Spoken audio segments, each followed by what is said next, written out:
institutions, discovered that actually that 98% that people thought was junk isn't junk at all.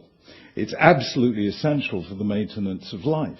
Fascinating fact that the chief rabbi has, the evidence he's given, that whereas we thought that only a minority of the genome was doing something, namely that minority which actually codes for protein, and now we find that actually the majority of it's doing something. What it's doing is calling into action the protein coding genes. So you can think of the protein coding genes as being the sort of toolbox of subroutines, which is pretty much common to all mammals. I mean, all mice and men have the same number, roughly speaking, of protein coding genes, and that's always been a bit of a blow to the self-esteem.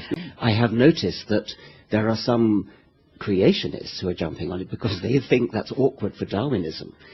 Quite the contrary, of course. It's exactly what a Darwinist would hope for. If you take genes that are no longer functional, that are just vestigial, they're not doing anything. And even pseudogenes that don't do anything but are vestigial relics of genes that once did something. Now, this is massive, massive, massive quantities of evidence left lying around the Earth. In every species of creature that's ever been looked at is carrying around massive quantities of evidence in the DNA. It's like fragments of a document on your hard disk which are no longer being used. They're no longer on the directory, so you no longer see them. Creationists who are jumping on it because they think that's awkward for Darwinism.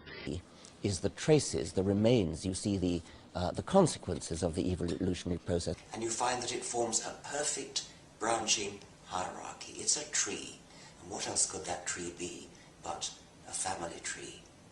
You find that they form a perfect hierarchical pattern. It's a family tree. And plot out the resemblances and they fall on a perfect hierarchy, a perfect family.